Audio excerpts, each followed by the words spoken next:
It's in history. Mr. Johnson is in his mid-30s. He wears glasses and always has a pen with him. Before he speaks, he thinks about what he wants to say by pausing or taking a deep breath before answering a question. As he talks, he taps his leg and sometimes plays around with his pen. He usually wears a tie, but on the day he was interviewed, he happened not to wear one. He is dressed in a regular button-down shirt, khakis, and dress shoes. As he speaks, he makes sure the interviewer is on the same track as him by using gestures such as nodding. My biggest fear in life. I'm deathly afraid of heights. I've always been afraid of heights. I have trouble walking over bridges and flying particularly.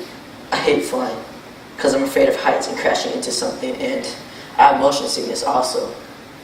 Our country, yeah, I'm terrified because I think that our political system right now is it's really mired in a lot of problems. It's really kind of stuck with these two poles of the Democrats and the Republicans, and they're just not working together at all. And they're really not as far apart as I think as the media sometimes portrays them to be.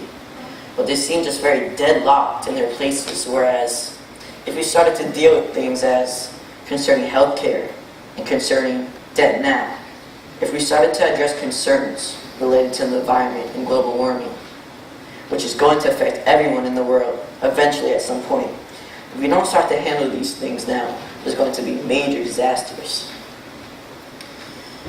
Am I worried? Well, I am, but we just need to, we need leadership to happen. We need people to kind of put their differences aside and solve problems. When that starts happening, I think these are problems we can manage.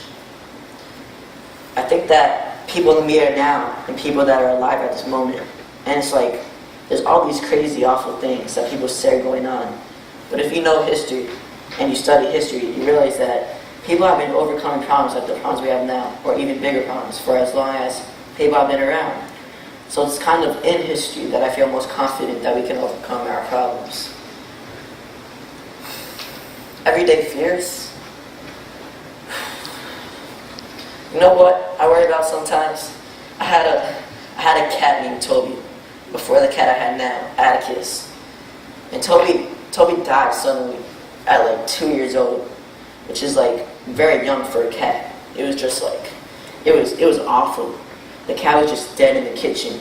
It was awful. It was a horrible thing to see.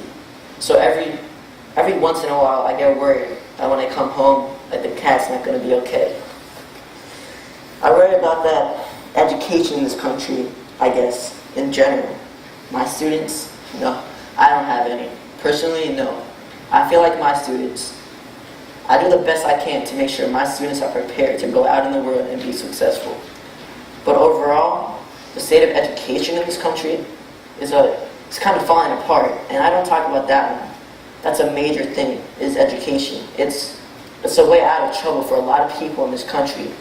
It's the pathway. And we don't invest enough in our teachers, I feel like, or the education system in general.